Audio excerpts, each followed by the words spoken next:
Well, howdy there, Internet people. It's Belle again.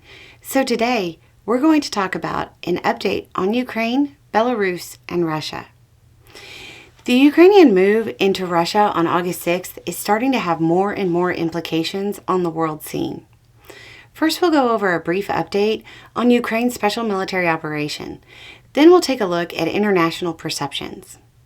First, President Zelensky of Ukraine has indicated the overall objectives of the incursion into Russian territory are fluid and evolving. Recently, he indicated the move was to protect Ukrainian communities from Russian shelling. Sure, that was true, but nobody believed that was the whole reason.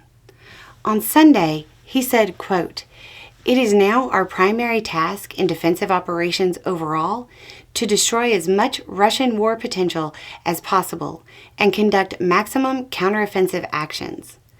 This includes creating a buffer zone on the aggressor's territory." A buffer zone.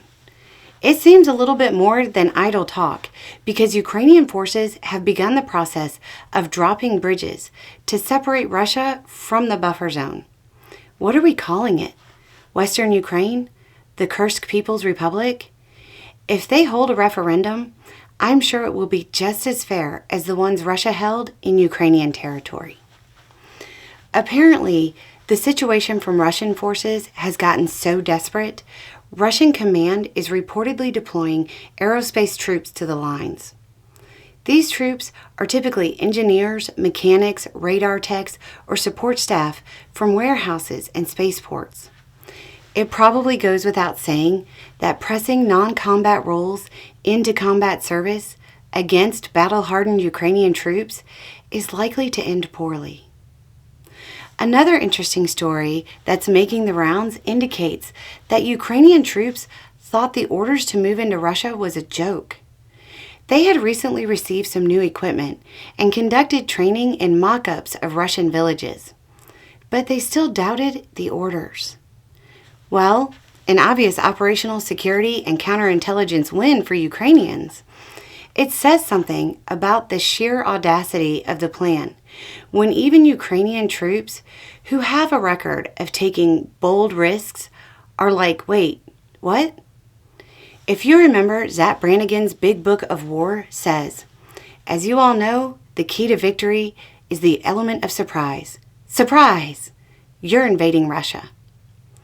That brings us to the international implications.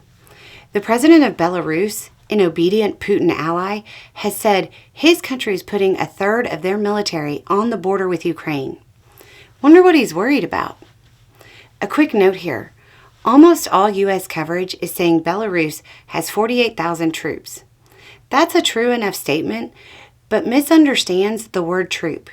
Belarusian troop strength is estimated between 45 and 50,000, but 15,000 of those are air or air defense, with around 5,000 being what they call special operations.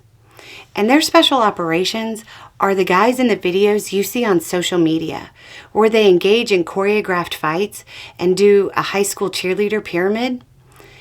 But by the time you're done with the math, it's probably less than 10,000 actual troops allegedly being moved to the border. And they're almost as well trained as the Russian military.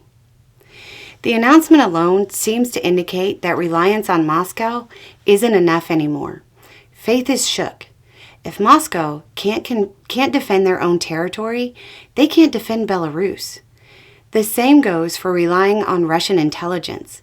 If Russian intel couldn't foresee the incursion, even though Ukrainian troops were training in mock-ups of Russian villages, would you trust their intel to defend your country? Faith is already damaged in Russian equipment, which is likely to impact its arms sales.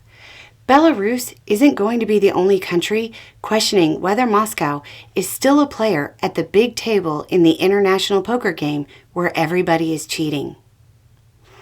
As far as other pet theories about why Ukraine moved into Russia, I still think it's possible Ukrainian forces are looking for all of those good Russian troops we've heard they've been holding in reserve since the war started. Anyway, it's just a thought. Y'all have a really good day.